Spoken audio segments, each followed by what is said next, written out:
It's another week, and we gotta finish our conversation about the 2017 Power Rangers movie. I'm Rhino. I'm still Ken. And we are the Podcast Rangers. Still Ranger.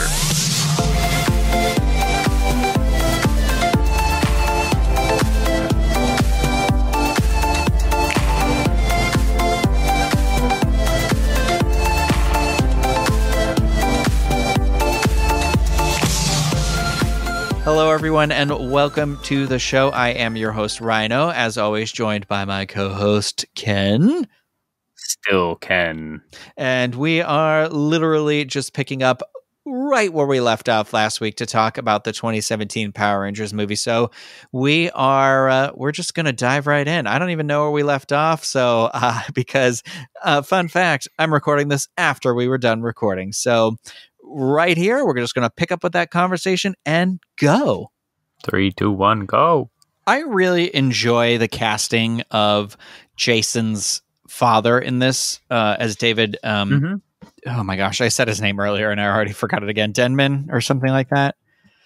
Roy from The Office. I just like how he is with the police officer when he comes to investigate on the boat, and he's like, "Oh, it smells terrible." And he's like, "Yeah, you should write that down. The fishing boat smells terrible." And he's like, "All right, here's my keys. I got to lock up. Beer's in the fridge." And I like that he's just like, "Have a beer." Like,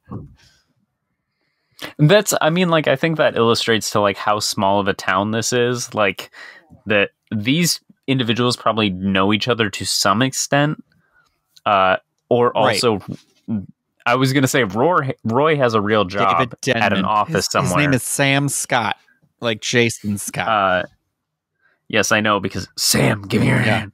But this was the turn that I took on this guy, because like as watching him only in The Office previously, I was like, I hate this man. But in this, I'm just like, he's not that bad. Like, he's a father who wants his son to be better and to have a life that is better than what he has. Even if it's not necessarily what the son wants to do, like his only intention is to be like, look, you need a ticket out of this town, right? Yeah. And like, that's his primary goal. It's not because he's trying to be like a jerk about it. It's just like, you're screwing up, but you're screwing up your ride away from this. Like, do you want this? Do you want to be me? And that's what he's trying to get Jason away from. So I took a turn on this guy very early on. And I think like initially when you first see the actor and like the character in the movie, like you're supposed to like side with Jason and be like, no, yeah, the dad's wrong. And it's just like, no, he's not. Like, maybe that's an adult perspective, like where I'm able to appreciate that a little bit more. But I definitely appreciate what he's trying to do for Jason much more than I probably would have as a teenager. Well, I said I also enjoy. So then the kids get to the quarry, and they all come back to the quarry, and they're also I don't know why I never picked up on this before, but I was like, a rock quarry is inherently Power Rangers. They are always fighting, yes, and then in a rock quarry. So I do appreciate that. But I like the score that kicks in when they all start running, like up the sides of the mountains or whatever, like little cat children or something. And I said, I like the scene where they all make the jump, especially again, this is another scene where RJ Cyler is like, he excels, I think, where where they're all jumping and like Jason and Kimberly jump. And then he's left over there and he's like, all right, Billy, if you die, what's going to happen to your mama? Like, and I just love the scene he has for himself. And I think he's one of those people where I think he's like perfectly cast. I remember thinking the scene where they jump down into the water and they're in slow motion in the water. I remember the first time I saw this, I thought that scene went on for way too long. And then when I rewatch it, I'm like, this isn't that long. It's only like 30 seconds, if that.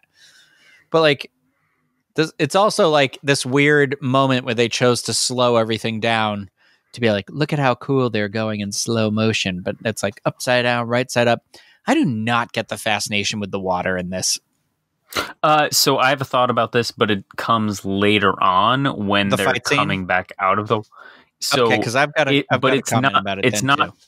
It's not tied to the fight scene, but it's why I think they're doing it and how it ties into the original show. But we'll go back to it. Just remind me. Okay.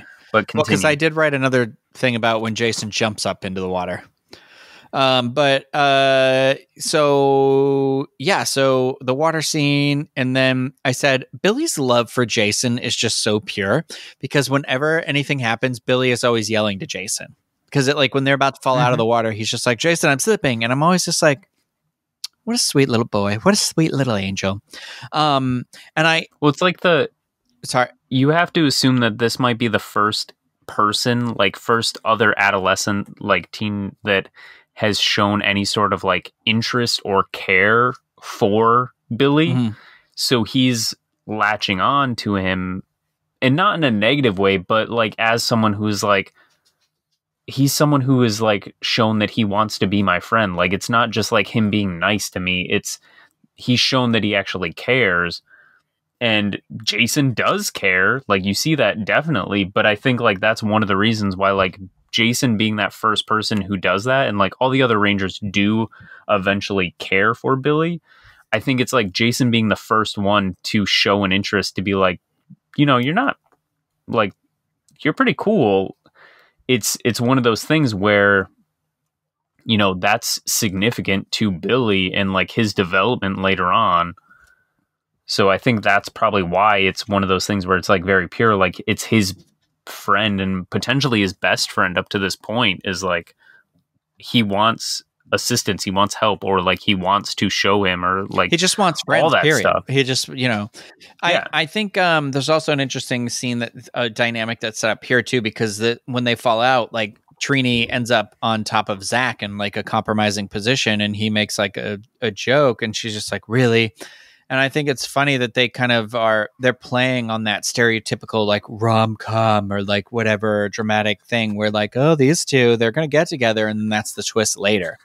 So I wrote, I've never minded the idea that the command center is an alien spaceship buried in the ground. I think that's actually, I'm quite all right with that. Makes sense. Yeah. I said, but there is this like line right away when they get in and they meet Alpha for the first time, and like they're all together, and Jason's just like, we will kill you. And I'm like, Jesus, slow down, Jason. Like, we're jumping to murder. And then again, I wrote down what I already said earlier, where Alpha says the thing about different colored kids. I always really like that. I just think that Bill Hader as the voice of Alpha is like pretty great casting right there too. Yes. I like, as someone who had to, I guess had to is a wrong term, but like who would show Power Rangers to other individuals and be like, yeah, no, it's great. And then they're like, well, Alpha kind of sucks. And I'm just like, yeah, but Alpha is whatever. But like Bill Hader, I think, is like that entry point. I think Alpha saves their lives when the command center explodes. Saves them. My fiance was like, well, I'll give it a shot because Bill Hader's in it. Oh, well, that I think Bill Hader. Oh my God, Cranston. What's his name? Bryan Cranston. I wanted to call him Billy, and I'm like, that's Billy's real name though, because Billy Cranston is named. They say his name comes from Bryan Cranston. I don't know if I 100% believe that, but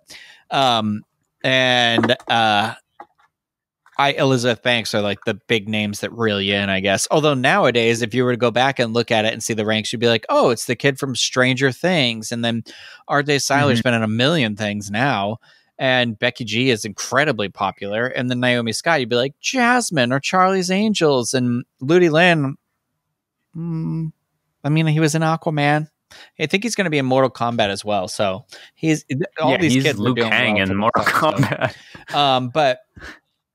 But you know, but anyway, also like speaking of Zach, like when they finally get into that main hub of the ship and they meet Zordon and they try to run away again, and then they're all like talking by the door. Zach's like, "When what happens if we get?" He says, "Then we kill it." And I'm like, "Good Lord, are all these children murderers?" Like, slow down with kill it. I think maybe this is like the first generation where you see like the stranger danger, like negative aspects of like, well, if you get trapped in a white panelless van, like what do you do?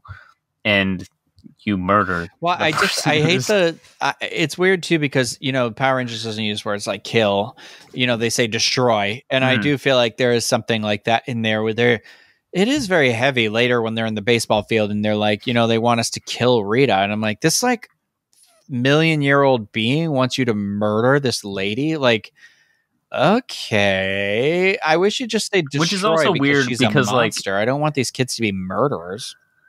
It's weird that like they would associate that with like the first thing to do because like they were teammates originally. Like, yes, she destroyed or murdered the rest of the team, or like she's the reason for their destruction. Yeah.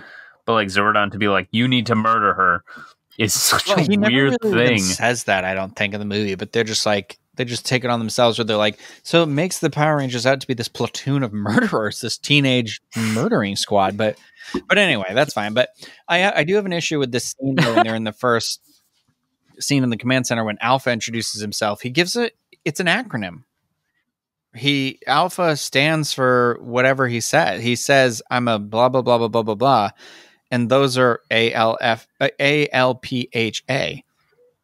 And I'm like, F that. Like, Alpha, first of all, if Alpha was built by Zordon, who is not speaking English in this beginning of this movie, Alpha would not stand for those words that he just said. It would stand for something else. Right. Okay. And then on top of that, I didn't need an acronym. I would believe that a robot's name was Alpha, Beta, Delta, Gamma, whatever you want to call it. I believe that those names. Never Charlie. Well, Charlie's a bit too much.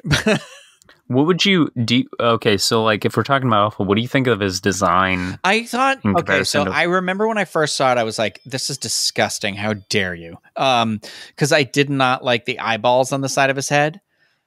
Because but then like when I rewatched the movie, I'm like, you know what? It fits this version of Alpha. Like his longer arms, because they do serve a purpose. His like staunch little belly. He's like a little Igor to Frankenstein. It like it works. What is his little eyes remind me of something, and I can't remember what. Like there's just something with those little yellow eyes that are. Well, there's a big thing with a lot of that, like because Alpha's got it in his head. And the command center has it in the sphere, the globe area, and they have it on their chests. It's all interconnected through that morphing grid thing is what I think is. I know, but there's some like 80s movie that has that same sort of weird like yellow little like bulb eyes aesthetic, and I'm just trying to anyway continue. So like So I do have an issue with his acronym. Like somebody was like, oh, no one's going to buy that this robot's name is just Alpha. And I'm like, well, you didn't explain the name Putties. You didn't explain the name Rita Repulsa.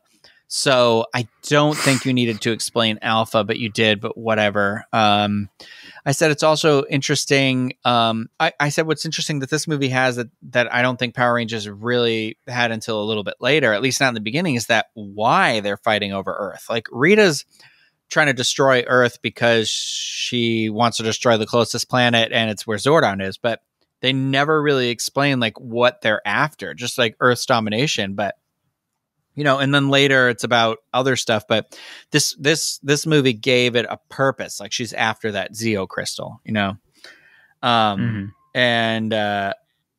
said, I feel like because then when Zordon starts talking about Goldar, I'm always like, Goldar, I think, is the number one character who really got the shaft in this movie, because I think people think of like, oh, well, it's Rita and Goldar. And I'm like, Goldar was on the show more than Rita. I feel like people forget that because Goldar was a character all throughout Zeo. And, and it's like they just turned him. It's like somebody did the bare amount of research. They were like, okay, well, his name's Goldar, so let's have him be about gold, and he won't speak. He's just a giant monster. And I'm like, Goldar, if anything, was the most intelligent of all her warriors. I feel like, I don't know. It's one of those things where I'm just like, he was like a general versus like what would be subordinates, right? Yeah, he was second in command. He was next in charge, I think, after. And like his race wasn't gold monster. It was like he was a monster that happened to have like gold armor and wings. Well, if you look at him, he's got a tail and everything. He's like a monkey. So I never. Yeah, I mean, my thing says Goldar looks lame. Well, it's weird because it's just basically his suit, his walking suit, but it's not him. And it's like, it's one of those aspects of the movie where I feel like they didn't really do the research, and then also they were just like, it's one of those things where I'm like, I don't know what you planned on later, but you backed yourself into a corner because Goldar could have been a pretty interesting character, like how they deal with him in the comic books and stuff like that. But whatever, comic books came after this, so it's fine. But I also think I think there was more to the Jason Zordon storyline too, like whereas Jason and Zordon have a lot of one-on-one moment or a couple of one-on-one moments, but like even later in the movie, he brings the power sword back and like when he's unmorphed and puts it behind the chair that's in the command center because that's like the pilot seat of the ship. But it's weird that he makes such a big deal about putting it back, but there's no big deal about that weapon. It just appears. So I think that was something like special, like that was supposed to appear in a moment of something. Right. Like, so when they're, and this ties into like some of my problems with the movie, but like the sword comes out of nowhere. Right. And then he puts it back and Zordon's like, you should keep that. Like it fits you or whatever, like something along those lines. Right. And he's like, I'll come back for it. Like, yeah, I'll come back. Okay. But what's significant, that just came out of your arm in the fight scene that happened like 20 minutes ago. So why do we care that you'll come back for it? Because it can just come out of your arm. Yeah. That's what I felt like too, where I was like, okay, this must have had some sort of more meaning in some original draft or something like key, that. But a key maybe. Also, when they leave the command center and Jason like jumps up and they go through the water again, I'm like, okay, so do they just get drenched every time they go through? They have to get in and out of the command center because like, what happens to their cell phones? So I think I figured out why they're putting so much emphasis on the water thing, and it's potentially completely wrong, but I think it has some. So like, if you think back to the Power Rangers stuff, the thing that a lot of people recognize is like the flipping over the camera. Mm-hmm. Like even before they're morphed, like you have Billy or Zach or Trini or Kimberly like flipping over the camera, like the like when they're about to fight putties, right? And then they do it when they're morphed too. They do that same thing. The first few shots when they're in the water morphed is that same sort of like flipping motion. Mm-hmm. So I'm wondering if like that's their way to like tie back some sort of visual cue to the original show budget, to be honest. I just don't understand like why they needed to fight in the water. And I feel like I guess it really was like a thing that it that cost extra to do that, and it cut out things that they were able to do later. So that's why I'm like, because this movie had a very tight budget. It's slow motion fighting, so they get longer runtime for fighting in the suits, versus stuff that they would have to do. We'll get to it later because I do have some stuff that you might not have seen that has to do with that too. But so I was writing. I wrote Zach's story makes me sad, which it does because his mother, that always makes me sad. I said I like the scene with Jason and his dad in the garage. I said the truck is the truck a metaphor for their relationship? Because the truck's kind of crushed like they are with each other right now. And then, but he says, the frame is still good and the engine runs. So it's up to you if you want to repair it. My dog is going crazy. I don't know if that's picking up right now, but I'm sure. He's like, I don't want you to talk about Jason and his dad. He's like, I can't deal with this right now. This is too emotional for me. We're dealing with a pandemic. You think I want to talk about Jason and Roy? So yeah. So anyway, I said also I like when that's around the time when the police officer comes up, that synth score kicks back in again. Is this the first time that comes back? I don't know if it's the first time, but it's definitely very present in this scene. I believe it's the funeral scene too. But and then they go back into their training, and I like that they included the 3 basic rules of what it took to be a Power Ranger. I like the design of the putties. I like how they form. I said whenever I hear the song "Hand Clap" by Fitz and the Tantrums, I always only ever will think of this movie now. I wrote this down too. I said, when the Zords formed, they took on the appearance of the most powerful beings on the planet. So when Alpha introduces them to Zords, he says that. I said, when they become the Megazord, is it because the Rangers and or Goldar are now the most powerful organism on the planet? So it takes the shape of either of them? Do you think that's what happens when Goldar defeats them and it pushes them into that fire? I know they're grasping each other, but it looks very similar to how he looks. And I guess, also, yeah, it it's has basically wings, a giant. right? It's basically a giant Power Ranger too. It's got wings. So I think the idea is that it's an undefeatable thing. So it one forms them together, which is the aspect of together we are more. But also, I think it forms what is the most powerful thing, and it's either a Power Ranger or Goldar, because Goldar I just thought it was them. a crappy design. I know, I did too, until I thought about this, because I don't think it re-separates. I think that's what they are now. You don't think the Zords like separated? I don't think it's like a Transformer power. I don't think it's like a Voltron. It's not a Voltron anymore. No, it's one unit. There's no separating. Even though you can see those things, I'm like, no, there's no way this is the thing that will now break down into 5 individual Zords again. And they're not even together in like a command like room. That doesn't bother me, because I do like the idea that they are still individuals that control a whole. But I did think that this time I was finally like, is that why it's the way it is? It's still ugly. That is an ugly, ugly Megazord. It is not the ugliest Megazord. It is an ugly Megazord. Yeah. I said I love that Billy was the first one to morph. I think that's great because he's pure. I said I also like that Zordon. I didn't realize this the first time I saw it. It took like a couple of viewings for me to get it. I'm not super quick on the intake, but that Zordon is also going through a learning journey the same way that Power Rangers are. He's adapting to this like new role and what it means to become a mentor. Well, and I have in my notes, like, I was like, I like that he's kind of crappy to them.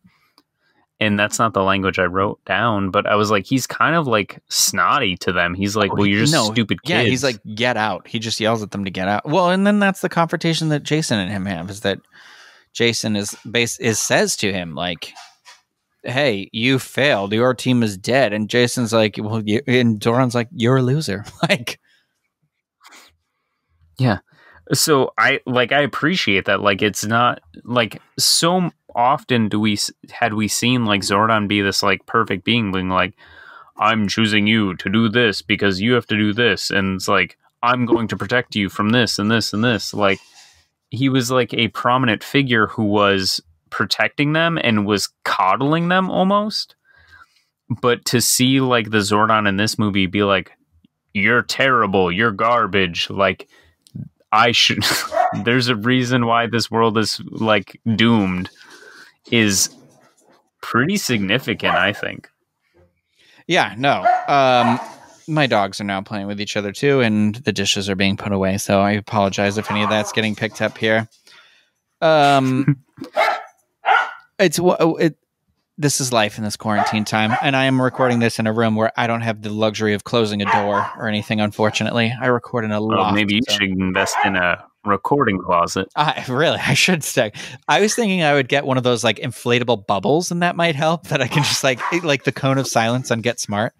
I'm just imagining you getting like an inflatable like bouncy castle and putting it up in your loft. That's tempting.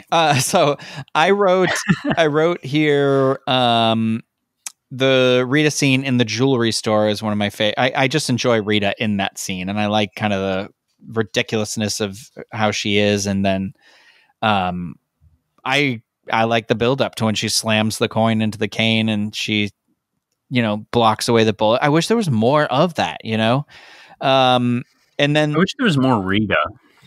Yeah, I do agree. I do feel like she's a pretty great version. I wish there was some more hand-to-hand stuff with Rita, because I write about that in a little bit here. But I said the fire pit scene in this movie is actually probably my favorite scene in the movie. I said it's interesting. It's emotional to me. I always do get emotional when I listen to it for all their various different reasons relating to some of their stories more than others. But then, like, just that it's a great scene in the movie. But I said it's interesting because it's like they already have this emotional wall that they individually have, or you could call it armor themselves. It's this emotional trauma that they've turned up that like keeps people at arm's length or keeps each other away.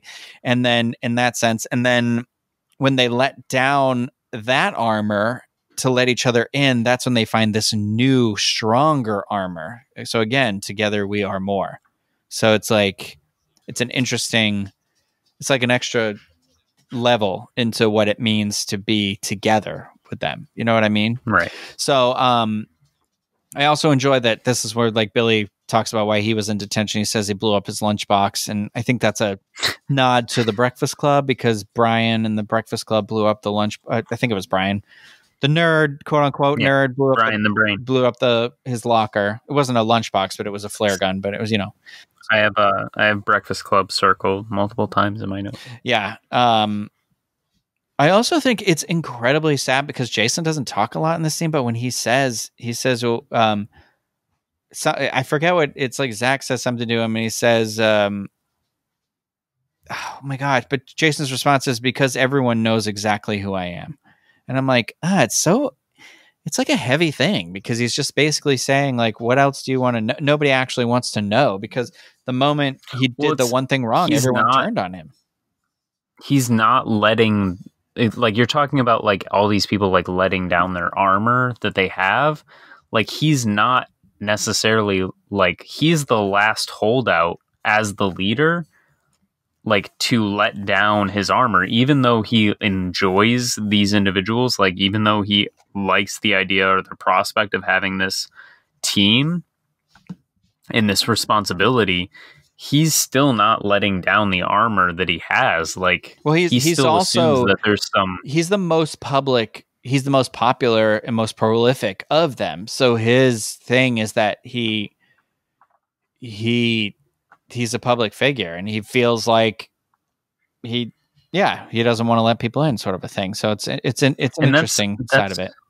It's one of those things of like, once people have these preconceived notions of something, regardless of how true they are, like, it's so hard to change those preconceived notions, right? Like, you already assume you know who I am, so it's much more work for me to try to change that.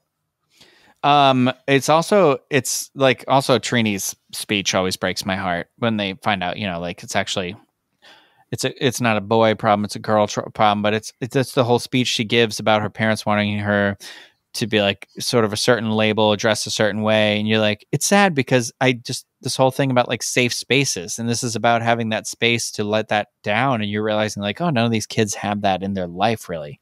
Jason doesn't have that relationship with his father. Zach can't have that discussion with his dying mother. Billy lost the one person he had that with in life, and he doesn't have that connection with his mother. And then, and then Kimberly being the cheerleader. So it's all really interesting how they go through it in different ways. But then Billy says to her, you're with us now. And I always think that's such a precious thing, because he's just like, we're so together. But then she asks, like, are we together? Are we actually friends, or are we just Power Rangers? And you're like, But then also, yeah, it's so easy to assume, but then, well, there's this what a good scene. Weird cut here too that I always had trouble with, because then it's immediately the next scene is the Rita hovering over Trini's bed, and it took me like 3 viewings before I noticed, because I'm like, why aren't the parents coming in? But you can see the cars leaving the driveway.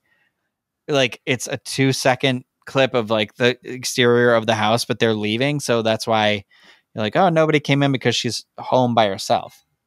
And so did she wait outside before she came in to be like, I'm waiting for your parents to leave?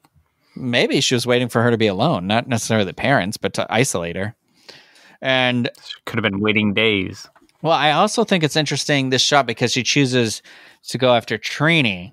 And I do like this scene too, because this is when Rita, quote unquote, like kind of morphs, and the back and forth between them is cool. And this is that darker part where she says, I killed the Yellow Ranger before. And you're like, this is dark. Like, but I also sometimes think like maybe this scene should have been with her and Jason, because, the movie opened with the red and the green.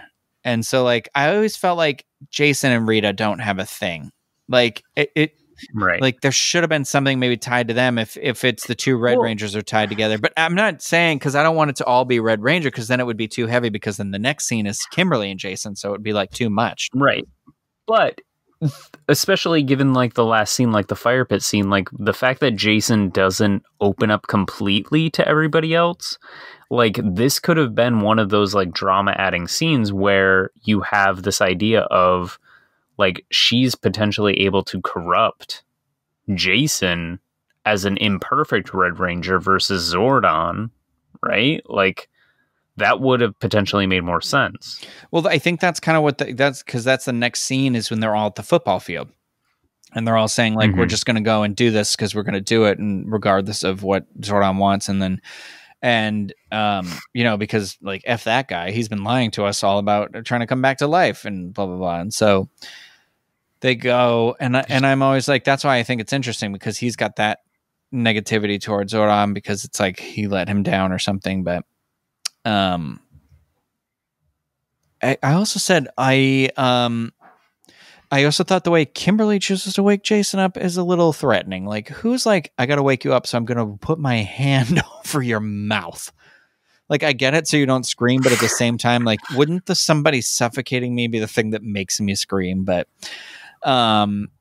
I said also, not like anybody would hear. I don't like that they were asked to kill Rita, but I do like that they band together thinking it was for a specific reason, only to discover that they weren't ready. So it's like they had to realign the reason why they were going after her. So it wasn't to that's why later they're not there to kill her.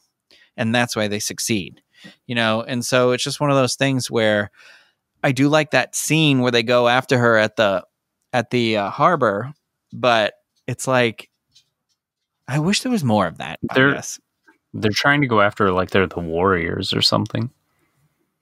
Well, it's just like they just have like bats and chains and stuff. It's that moment where I think they still don't realize there's consequences to the actions they take, you know. Mm. But yeah, I said I wish they fought like putties or something a little more in the movie Unmorphed. Also, when Billy dies or drowns, he doesn't drown, but I think that's the thing. He doesn't actually drown, but it kind of seems like he drowns in the movie because when he comes back to life, he coughs up the water and stuff, but he's dead before he goes in the water. She kills him and then lets him drop down. You know what I mean? And I'm pretty sure, but none of them even attempt CPR. And I'm like, your school failed you guys. I learned CPR when I was none of them are certified. Well, the scene I do also think is great because no matter how many times I watch it, it does always get me a little like, because it's the part where Kimberly turns around and she yells to Jason where she's like, help me pick him up. And then that song, that Stand By Me cover kicks in. And it kills me. It kills me every time. It gets me. And then I will say I think there's actually some top notch acting by Dacre Montgomery here too, because when they're about to jump in the water and they're like holding the body and he's like, it's okay. It's okay. And then for like a split second, his face kind of like does that thing where he's about to start uncontrollably crying. And you're like, it like breaks a little bit, like just enough. Like a quiver. Yeah. And I always think that's so good. You know, that's like really, really good. That was the thing. Like, that's why when he was in that first season of season 2 of Stranger Things, I was always like the scene where the dad is hitting him in the second last time and people being like, I don't get the point of the bully. And I'm like, you do not see what's happening with the bully and like that whole thing. I'm like, and then sure enough, season 3 comes around and he's got some great acting in that season. I'm like, this guy's good. Mm-hmm. Like, so yeah, I said, yeah. And then Jason has this breakdown. And they finally all, Billy comes back to life and they all finally are able to morph and it's morphin' time. I like that scene where after they've morphed and they're slow motion walking out of the command center. Yeah. And that's where that like synth really is heavy, like picks up really hard. I always enjoy that. It's also a pretty good part of the bloopers, but. Oh, is it? I haven't watched the bloopers yet. So it's like them coming up in slow motion, but they like added in the CGI alpha, and it's just like Bill Hader being like, all right, you guys look super cool, but we really got to go. Calder's going to destroy the city. Oh my God, can start running now. Okay. I'm going to have to watch it. I don't know why I realized that today when I was watching it, I was like, I don't think I've ever watched these bloopers. I said, here we go. Okay, yeah, I said the underwater fight scene. It's just so random, and I feel like it was a waste of the budget. Like, I would have liked to have seen them just fighting hand to hand more. So I'm going to ask you this: have you ever seen there is a video of that choreographed fight scene of what it was actually supposed to be on the cliff? So it's like it's the people that were like the stunt actors or whatever or something. And so when they were rehearsing the choreographing of like the camera, the filming, and the fight scene and everything, there's a video you can watch and you can see. So like, I want to say it cuts in the parts of the movie that you see, and then it cuts back and forth. But the camera was supposed to be like one long take the entire time. And so it goes from person to person to person as they're fighting. So it's not quite as like, it's not like all of a sudden quickly Kimberly's doing that quick kick around the thing and Billy's doing this weird jumping and they're doing this weird thing. It was this whole like dance follow continuously. Yeah. And it's like, wow, this is really good. And it tracks because it's the type of shots that you've seen earlier in the movie that are consistent with that type of camera work. So that's one of those ones that fell by the wayside, whether it was for camera or budget reasons or something like that. I'm not sure. Because I know budgetary wise, that's why none of them have any other weapons. But is that why none of them have other weapons? Yeah, that's what the director said, that there was only budget enough for so many things. And one of those, we can only afford one sword. Yeah, I guess they had, I don't know if they had designed the other weapons or something like that, but the only one that could make it in was the sword. Oh my God. Did none of the toys have other weapons? Well, remember there was swords. There was the same sword, but in different colors. But I don't think that was it. But that doesn't really bother me that there weren't other weapons. It just was kind of like, I don't think he even needed the one sword, to be honest with you. So that's where I was like, well, that's what, like we were talking about earlier. Like Jason just pulls us like, okay, this starts getting into like what I actually have notes on. It's like the last 40-ish minutes are like fight scenes with suits or Zords or whatever. They're only in the suits for like 8 minutes before they get into Zords, right? It's probably probably a minute and a half. It's not even 8 minutes. Yeah. And like while they're fighting on that like little cliff face, Jason pulls out a sword and slices a putty in half, and then like Zach's like, gotta go, and he bounces off and like comes back with like the not mastodon thing. So like then they're just in the Zords. Yeah. So the sword comes into play for like a split second for just a putty. It's not like even a significant thing. So that's why when it comes back in like prominence later, it's just like, well, why does it matter if you come back for it? You didn't really need it. Like, why? Yeah. It's one of those things that fell out of I think this movie was originally like 3 hours long. So, there's yeah, I'll have to try and find that video to see if I can send it to you, though. The thing with the choreographed. Is there any explanation why the Zords also have like weird spider legs and like it's only the Black Ranger Zord? The other ones look to me like what they're supposed to look like. Like I see the tiger, I see the Triceratops, I see the pterodactyl, the T-Rex. But for some reason, they were like, okay, well, the mastodon has to have 6 legs and like no main. I don't know what. I don't know. There was an interview where somebody explained the reasoning behind it, and I don't agree with it at all. I think it's stupid. It's weird because like I'm looking at the Funko Pop and the helmet design has some of the shapes to this because the two Funko Pops are standing next to each other over here. And I'm like, oh, I see how they have the side of like the mastodon tusk is on the side of his mask almost. And like, I'm not even going to get into that. That's a whole nother thing. But regardless, I said I just wanted some cool choreographed fighting that didn't need to be like over the top, I feel like. And I feel like they kind of just like kept all the over the top stuff at that part. So they kept it over the top, but it lasted like 30 seconds.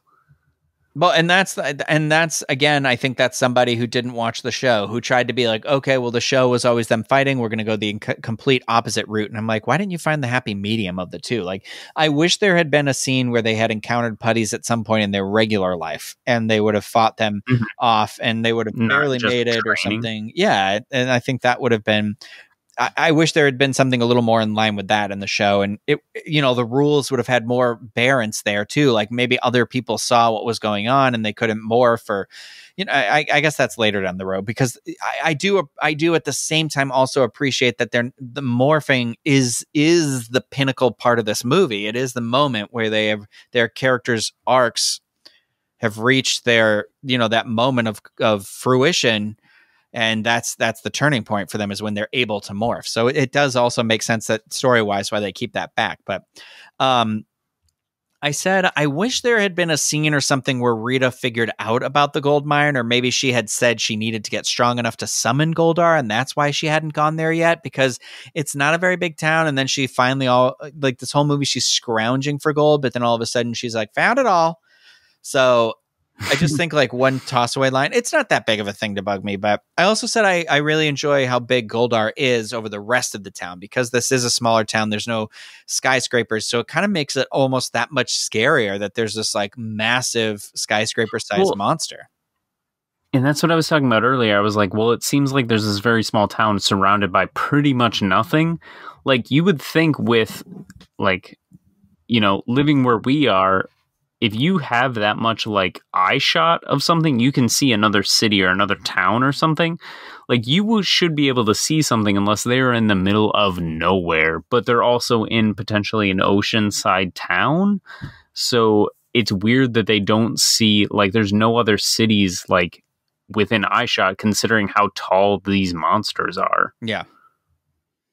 Well, I don't know. But I said I like that they finally used the Go-Go Power Rangers theme song in here. It's weird that they chose, not weird, but I think it's telling that they used the movie version of it and they cut it off before it says Mighty Morphin. I don't understand that. Who cares if it says Mighty Morphin? It's just describing the Rangers. So I don't know. Also, they're still morphing. They're morphing Power Rangers. Who cares? I always have enjoyed the shot of Rita eating the donut inside of Krispy Kreme. I like it. I think it's funny. I think it's funny. And then here's the deep cut for Power Rangers. When the dad says, I'm on the corner of Mariner Bay and Reefside. What a bizarre reference here. I don't understand why, but it's the town from Lightspeed Rescue and the town from Dino Thunder. Those are the two streets. What a weird Dino Thunder I get. Lightspeed Rescue. How random. But But again, we see this leads to us seeing Jason out of the Zord trying to rescue the dad, and he fights a putty for a second, and I'm like, more of that. These beautiful suits went to waste. I wanted to see the suits fighting. I have never been a big Zord guy. No, the Zords are like the least impressive part. Like that's all the suitimation stuff, like in terms of like the Godzilla stuff that I like. But the regular suits are what I came to the series for. But that scene with like him getting into the car and he's just like trying to get him to trust me. The fact that the dad is not trusting initially, because like, this is a weird dude, like in a weird mask. Like, I'm not going to trust him when he's like, Sam, it's like, look at me. Okay. Like, that's pretty good. But I do like that he doesn't trust him initially. I think that I wrote that I think they're supposed to be at one with the Zords. Like, I think they feel what the Zords feel. I could be wrong, but like Kimberly talks about burning and the way they're sweating and Zach passing out. I'm like, they must be some sort of like physical connection with these Zords. Well, I wonder if that's what that thing that attaches to their spine is. Yeah. Like initially it looks like it's supposed to be a seatbelt, but it looks like it's one of those like umbilical things that you would see in like other anime. That fits like, in with the theme of them being together and being one and that sort of a thing too. So that's why I was like, it just makes sense. But I said, I love the line that Billy says in this movie more than once. If you must come at me, bro. I need something with like a little triceratops on it that says that. But and then the Rangers falling into the pit, the fiery pit with each other. I said, is this Toy Story 3? Because they all reach and hold on to each other, and then they fall into the pit. What's the episode where all the Zords are destroyed in the original series? Oh God, get over yourself! It's Green with Evil. It's like Green with Evil Part 3. They're not even. No. The primetime one, like when they're never destroyed. Like, There's the episode Dinozords that become was the Thunderzords. Are you okay, talking but about when the they're going into the Thunderzords get pit. destroyed and like the head falls off? No, there's like the episode that was on before X-Files where like all the dinosaurs were going in. It was like the ATV episode. Like it started with them on like ATVs. They don't get destroyed. They're just frozen in those episodes. They all get frozen, and then they like they're not just they like go back into the fire pit. I know what you're talking about. And then they like go back into the fire pit. Still sounds. I guess awful. you're right. It's that footage they had used before too, where they're always watching them. But in the Green with Evil, the Megazord straight up falls into that fire pit, like straight up. Like somebody just like dropped the toy off the side of a table into it. It wasn't slow motion or anything. It was like, oh no, Craig, my toy. Bye. Yeah, bye. I said, "Those my sons." Oh crap. Okay. So when they do get pushed in the pit, though, I wrote a note where I said, "How deep is this pit?" Like that exists now in Angel Grove, because they're falling for like a bit, and then also like, are we talking like it's a hole that goes all the way to China? Like, did they dig straight through to the other side of the world? I mean, the Zords are not that tall. Like, the Megazord is not that tall. But is the Zeo Crystal in the center of the Earth? I don't think so. I don't know. But I wrote, one of my favorite parts in this movie is with, like you said, with Elizabeth Banks as Rita. And it's the part where, like, Jason is like, well, we need you to turn over your coin and your staff to us, and we'll take you to Zordon. And she says, Zordon. Judge me? Never. And she said, no matter what Zordon says, I know I am worthy. And there's just that, there's some sort of like a beautiful allusion to this complicated relationship that I know they were friends, but knowing how Zordon was the way he was when the Rangers were there, I was like, Zordon was the one who messed her up, I think. Like, also when she says, judge me, you're like, okay, so like Zordon's clearly been like sketchy maybe in the past or something. I don't know. It's probably one of my favorite like little kind of innuendo or references to something that we don't know in this movie that we'll never get to know. But and then also, of course, I love how the slap joke comes back around. Yeah, sorry, bro. No sequel. I mean, I'm gonna assume they're not the time traveling Power Rangers, so. So I said I like the slap joke, how that comes back, and Billy's reaction specifically, where he's like, "You guys don't get it. You weren't there." Like, me and Jason are best friends. We have this joke. Jason, I got it. I also cut to Amy Jo and JDF cameo. What? I'll never understand why. Weird green screen, but. Do you prefer that one or the one that's in the deleted scenes? I prefer that one. They're just both so brief. It's insane to me. Like Amy Jo Johnson said that she would love to play Rita. Why wouldn't you cast her as Rita? If the reboot happens, make her Rita. Think, like the scene from Turbo where it's like, "We're your friends, Kim," and she's like, "Friends." Like, sweetie, she's so good at playing like feisty evil. Like that's that episode of the show where she's in the Rita costume pretending to be Rita. And I'm like, yeah, she should be Rita. So that's why I'm like, if Amy Jo Johnson, original Pink Ranger, says that she'll be in your movie playing Rita Repulsa, you stop all contacts with all other people and you make her Rita. Of course, I think she said this maybe after this movie though, so I don't know. So I'd like to see that happen though someday in some sort of fan world. But again, I wrote Jason puts the sword back, and there's this weird kind of reference to a story that's not in the movie. And then Kimberly takes this photo down where she looks at them like laughing on the top of the mountain, and I'm like, who took that photo, Kimberly? And also, if you took that photo, what a staged photo you took. Like, she put it like a self timer. Well, she might not have been in the photo either. I can't see very clearly, so I'm probably just being judgy. But then we get to the end of the movie and it ends, and it's fun and happy. And then we get our Tommy tease halfway through the credits that we're never going to get explored. And we get the jacket had a Rita on it. The jacket what? The jacket has Rita on it. No, it doesn't. What does the jacket have on it? It's Rita's like head crown thing. No, it's not. I don't believe you. gonna look this up. I don't believe you. But then I have a couple of little notes about this movie. I said I find it interesting that this movie to me plays as like an indie Power Rangers film. Like it took Power Rangers and then it's like, well, let's make it like this small little kind of thing about just the angsty teenager part of this and less about being a Power Ranger. And I'm like, well, I think I admire it for that reason. You know, it's like it exists as its own one thing. It's the Joker to the Batman universe, you know, that sort of a thing, the Joker movie. Only less dark. It's like a side story. Yeah, it's like it exists in its own little world, and it's really just about that. What does it take to be a Power Ranger? And I do appreciate that it diving into that aspect. You know, I always thought Power Rangers would go the Transformers route, sort of a thing, and try and make it be like, okay, well, it's PG-13 and it's kind of for everybody. We lean toward the adult stuff, but it's over the top sort of stuff. But I was thinking about it today when I was watching it, though, and I think this movie plays out to me like I imagine how if this had been not a movie, but like a 10-episode Netflix original TV show. Think about it. Like if we had gotten all those pieces of the story that we were missing, and this show culminated with that Megazord being the finale of the Netflix original movie, I think we would have gotten another season. I think this would have been much more popular, I think.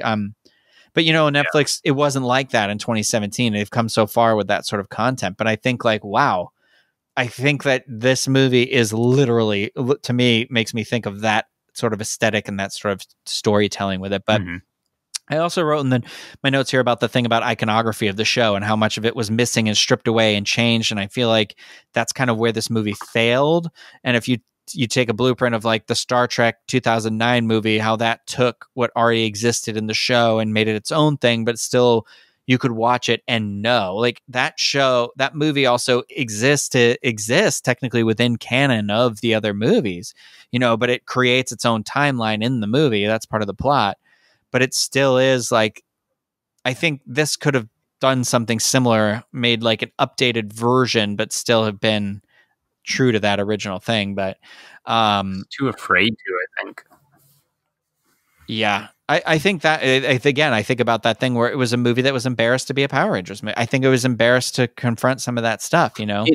It did. It wasn't afraid to do things that Power Rangers was afraid to do before, but it was afraid to be a Power Rangers thing, if that makes sense. Like, I think it was afraid to lean into the campy side of Power Rangers. And I think that's, you know, a lot of reason why people come back to Mighty Morphin being like such a favorite. And I know it's not the best in terms of like storytelling and stuff like that, but Mighty Morphin had this kind of line where sometimes it was way over on the campy side, but it had that, it had that edge to it because of that like 90s grunge kind of that rock score and the soundtrack it had. And then it had like the kids were dressed cool for us. And, you know, and they like, it was always they were the good kids that might get in trouble because of this superpower. But like it had, but then they were dealing with stupid, ridiculous stuff like bullying and things like that in a funny manner. And I get that doesn't all translate very well to 2017 time when this movie came out, but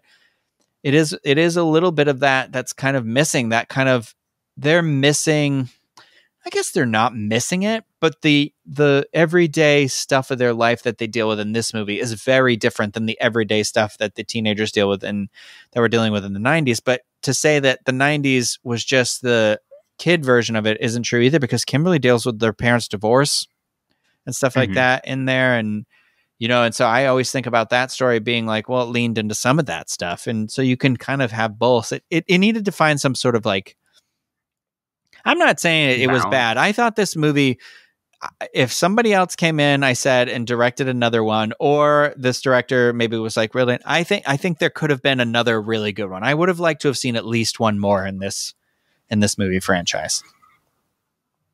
I agree. Like, again, like especially like the ending credits thing of the Tommy like tease got me like. And I sent you a message. It is like Rita's original design is on his jacket. But that was the thing that I would like to see. The director, I think, went on to do the Are You Afraid of the Dark reboot. Yeah, he did. He also did that Time Machine movie that he did before this. I forget what it's called. I bought it for like $2 on like Black Friday, but is it not Chronicles? Not that. No, but apparently this was supposed to be like Chronicle. I never saw Chronicle though, so it was like the butterfly effect thing. Is that what it was? Like that time machine thing, like where the kid had it in his backpack. Project Almanac. Yep, that's the one I'm talking about. Mm-hmm. Writer wise, like one of the writers went on to do Lost in Space, which is pretty good, and then Morbius, which a lot. We don't know. We won't know for a couple months, but he also did Gods of Egypt. So,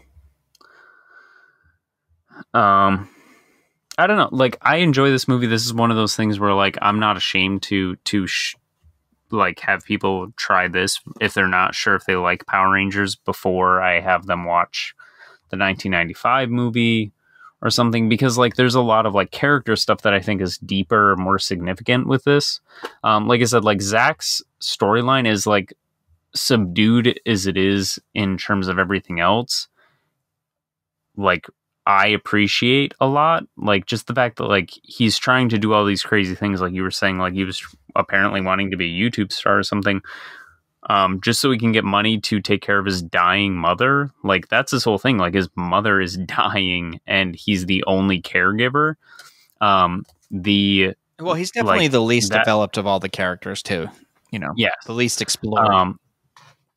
But the role of that individual kind of sucks, and like it's not something that's false. Like there are people who have to take care of dying parents, and they're like they have to go to school and they have to choose whether they go to school or whether they take care of their parents on a day-to-day basis. And like so that was something that I was like, that's something I don't see in teen or adolescent movies at all, and it was definitely not something I was expecting to see in a Power Rangers movie of all things.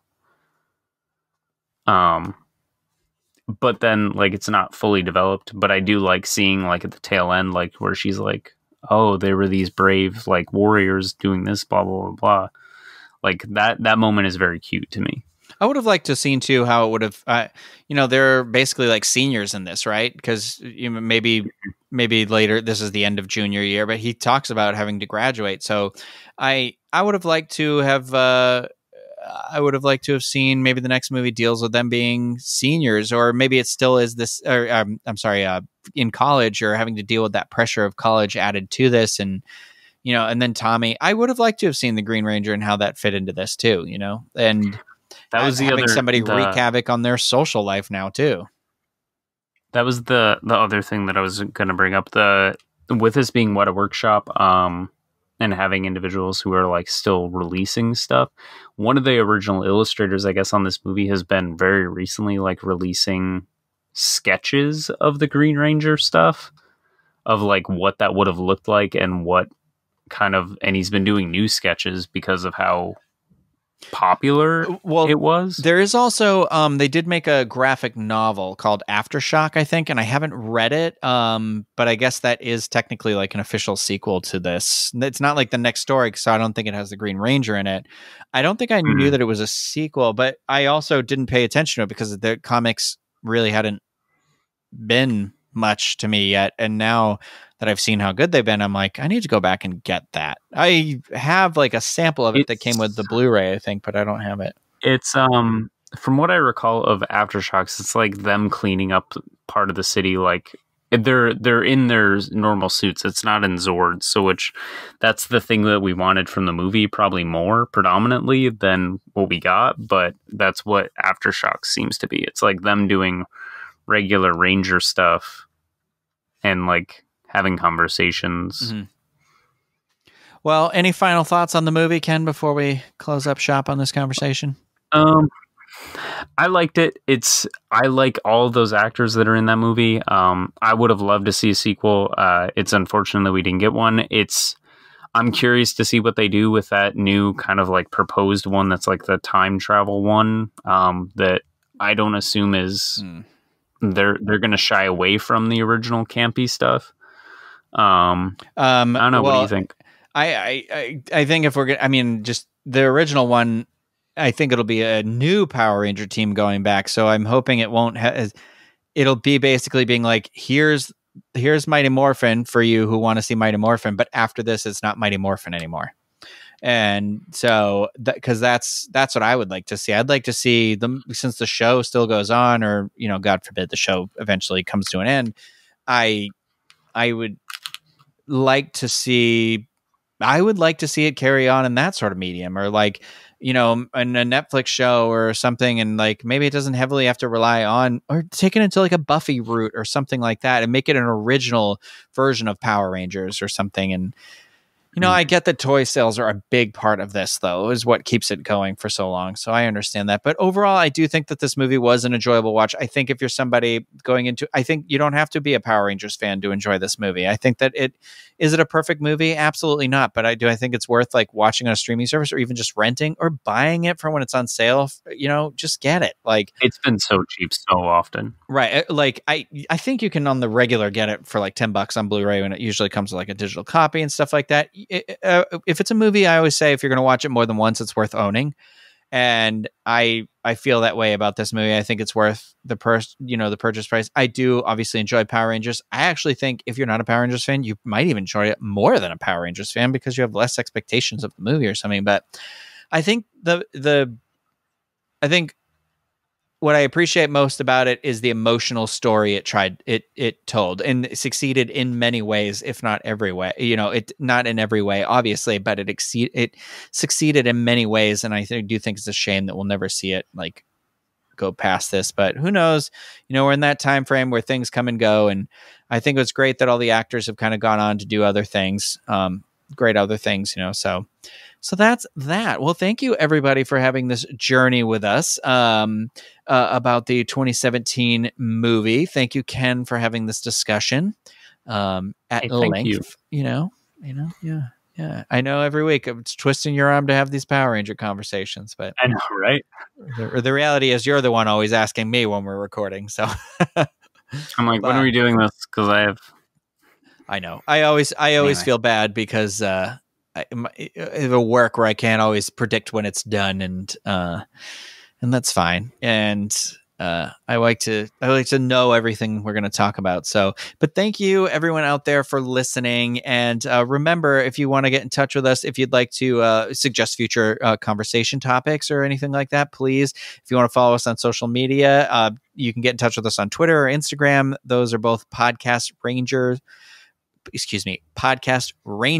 on Twitter, on Instagram, on YouTube too. If you prefer to listen to this on YouTube, it'll be there. Eventually I'll do some videos on there and everything like that. But you can send us an email at podcastrangers@gmail.com. Anything that you'd show topic ideas, always open to that sort of stuff. Then we know.